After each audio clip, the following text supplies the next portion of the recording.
जय हिंद। भारत से जितने लोग क्राइम करते हैं, चाहे वो फाइनेंशियल हो या कोई भी हो, चाहे मर्डर या टेरर टाइप के जितने बड़े अपराध होते हैं, इसको करने के बाद वो विदेश भाग जाते हैं। और विदेश में भी सबसे ज्यादा वो लंदन को प्रीफर करते हैं। ऐसा क्यों होता है? ऐसा नहीं है कि केवल भारत के लोग लंदन भागते हैं। पाकिस्तान के प्रधानमंत्री नवाज शरीफ के ऊपर जब भ्रष्टाचार के आरोप लगे, वो भी लंदन भाग गए।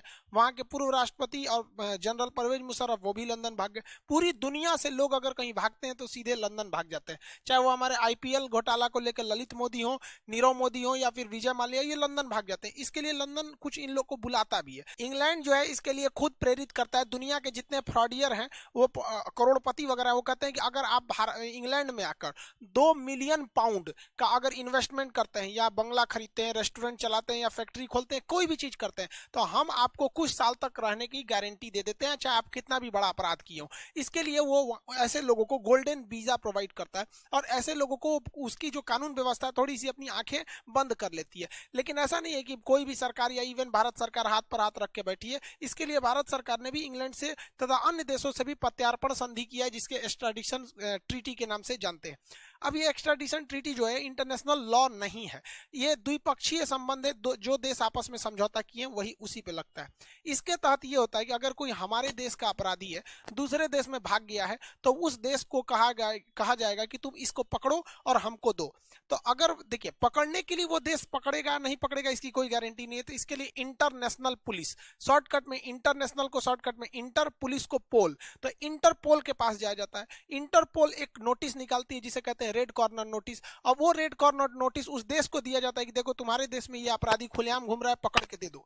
लेकिन फाइनेंशियल केस में क्या होता है कि व्यक्ति खुलेआम घूमता ही है, जैसे नीरव मोदी हो गया, विजय माल्या हो गए, ललित मोदी, खुलेआम घूमते हैं। लेकिन जैसे दाऊद इब्राहिम जैसे लोग, ये लोग खुलेआम नहीं घूमते हैं। तो जो छुप के उन्हें पकड़ने के लिए रेड कॉर्नर नोटिस लाया जाता है, उसके बाद प्रत्यार्पण कराया जाता है। लेकिन जो खुलेआम घूमते हैं उनके लिए प्रत्यार्पण कराया जाता है। तो भारत ने 1992 में ही प्रत्यार्पण संधि कर लिया था। लेकिन इस संधि में कहा गया है कि किसी भी मिलिट्री लीडर को आप मतलब हम प्रत्यार्पण नहीं करेंगे। जैसे म्यांमार में क्या है, मिलिट्री ने सत्ता परिवर्तन कर दिया, बाद में आंग सांग सूकी आएंगी और आंग सांग सूकी नियम बना के मिलिट्री के रूलर को फांसी दे देंगी, तो भाग जाएगा इंग्लैंड। और इंग्लैंड कहेगा कि आप हमसे समझौता किए हैं चाहे नहीं किए, हम मिलिट्री के लीडर को नहीं देंगे। इसीलिए देखेंगे जितने भी मिलिट्री लीडर हैं जो इस तरह से भागते हैं, इंग्लैंड भाग जाते हैं। दूसरा कहा जाता है कि पॉलिटिकल लीडर्स को हम प्रत्यार्पण नहीं करेंगे। जैसे अभी जो बाइडन आए हैं, अगर मान के चलिए डोनाल्ड ट्रंप पे 20 केस लगाएंगे तो भाग आएंगे डोनाल्ड ट्रंप लंदन में। तो ये दो लोग तो सीधे सीधे बच सकते हैं, मिलिट्री और पॉलिटिशियन वाले लोग। क्योंकि आप ऐसा पॉलिटिशियन लोग भी बहुत ज्यादा कभी कभी, जैसे इंग्लैंड, इसमें चाइना में क्या होता है, कोई भी अगर सी जिनपिंग के खिलाफ आवाज उठाता है तो या तो गायब कर दिया जाए तो मार दिया जाएगा। तो वो लंदन भाग जाएंगे और लंदन खुलेआम कह देगा कि भाई हम पॉलिटिकल असाइलम, राजनीतिक शरण लेने वाले को हम देते नहीं है।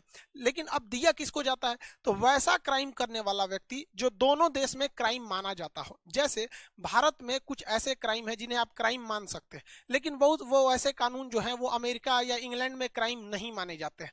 तो आप उसी संधि पर प्रत्यार्पण, उसी कानून पर होगा प्रत्यार्पण जो इसको दोनों देशों ने क्राइम की श्रेणी में रखा हुआ है। जैसे भारत में पोर्नोग्राफी बनाना एक तरह का अपराध है, लेकिन इंग्लैंड में यह अपराध नहीं है। तो दोनों कंट्री में अपराध नहीं है, तो इंग्लैंड कह देगा कि नहीं भैया हम आपको प्रत्यार्पण नहीं करेंगे। लेकिन नीरव मोदी और विजय माल्या के समय में तो दोनों देश कहते हैं कि अपराध है, बैंक का पैसा लेकर नहीं चुकाना या फर्जीवाड़ा करना दोनों अपराध है। इसके अलावा कहा जाता है कि ऐसा नहीं है कि आप आइएगा कहिएगा कि फला आदमी आपके यहाँ देश में है, हमको दे दीजिए, हम इस पर मुकदमा चलाएंगे। आपको पहले उसका प्रॉपर एविडेंस, सबूत दिखाना पड़ेगा।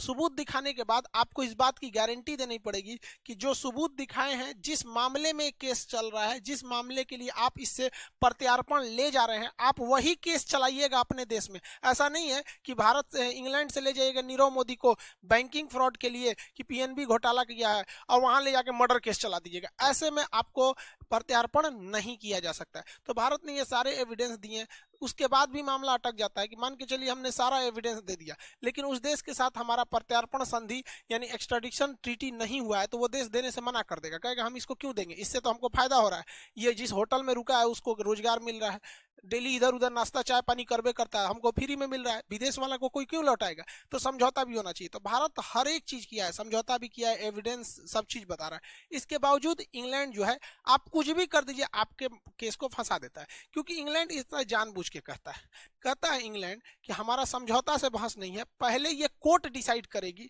कि हमें लौटाना है या नहीं, यानी जो जो चीजें जरूरी है ये कोर्ट में जाएगा। और ये शुरुआत करता है इंग्लैंड डिस्ट्रिक्ट कोर्ट से। अब आप बताइए भैया, डिस्ट्रिक्ट कोर्ट में 3 साल लटक जाएगा, जाएगा मामला।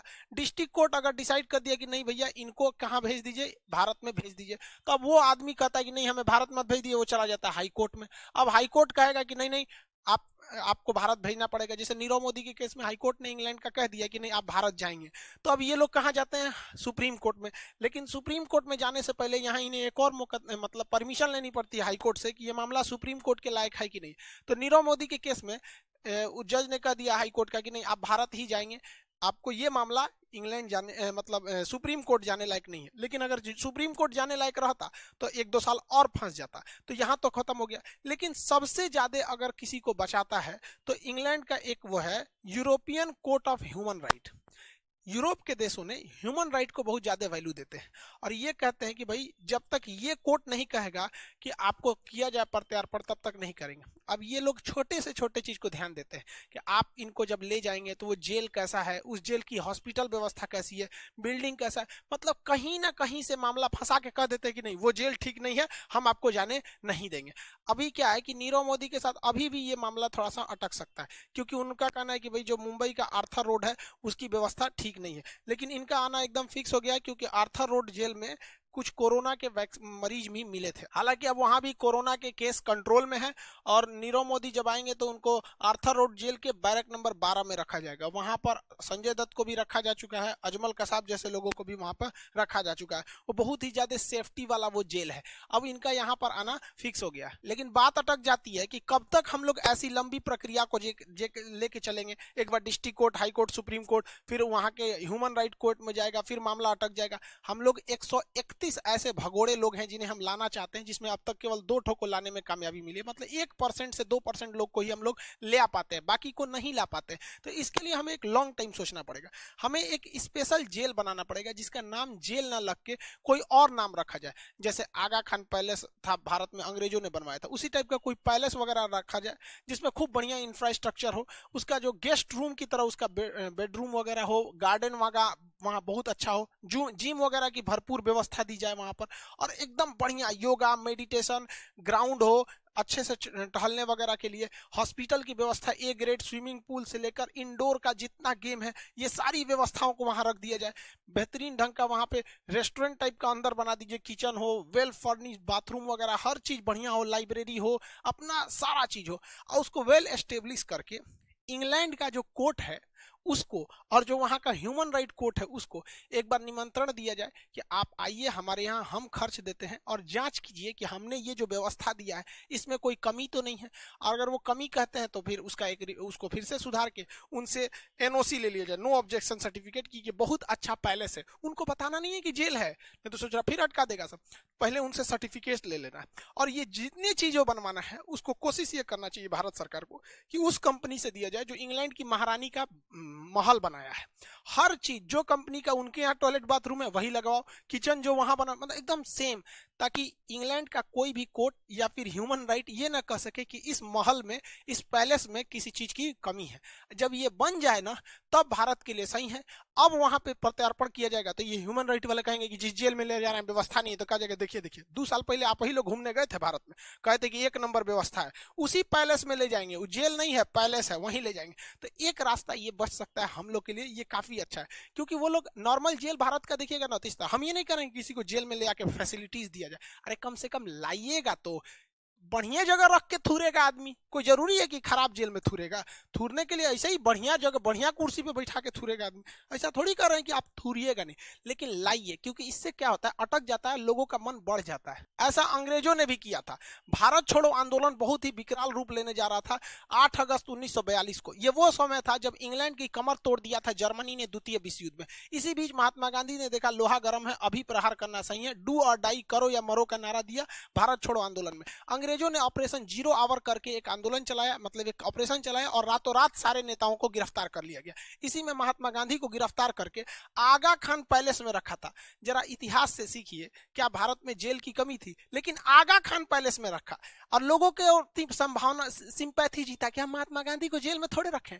पूना के आगा खान पैलेस में रखे हैं। तो भारत सरकार को भी कहना चाहिए कि हम नीरव मोदी या विजय माल्या या जो भी भारत से गए हम उन्हें जेल में नहीं डालेंगे, हम भी उन्हें पैलेस में रखेंगे। आओ तो भैया यहाँ पर, ताकि कुछ मतलब वो लोग अड़ंगा ना लगा सके। कहा जाता है ना, इतिहास से हमने यही सीखा है कि इतिहास से हमने कुछ नहीं सीखा है। इतिहास से कुछ सीखना चाहिए कि आखिर अंग्रेज पागल थोड़ी थे सर कि जो गांधी जी को महल में रखेगा सब। नहीं तो इसको काउंटर करने के लिए भारत सरकार को भी नेशनल ह्यूमन राइट्स में यह कह देना चाहिए कि कोई भी विदेशी, खास करके यूरोप का व्यक्ति या इंग्लैंड का व्यक्ति, अगर वहां कोई फ्रॉड करता है तो भारत में आ सकता है, वो भी यहाँ पे 200-400 करोड़ का इन्वेस्टमेंट कर दे, कोई दिक्कत नहीं, हम भी उसे रहने देंगे। और अगर इंग्लैंड चाहता है कि उन्हें वापस इंग्लैंड में ले जाया जाए, कोई दिक्कत नहीं है, आप भारत में आइए, हम भी लौटा देंगे, लेकिन पहले डिस्ट्रिक्ट कोर्ट में मुकदमा लड़िए, डिस्ट्रिक्ट कोर्ट के बाद हाई कोर्ट जाइए, सुप्रीम कोर्ट जाइए। अरे भाई साहब, जिस दिन इंग्लैंड को ये झेलना पड़ेगा उसे समझ जाएगा कि भारत की में क्या व्यवस्था है।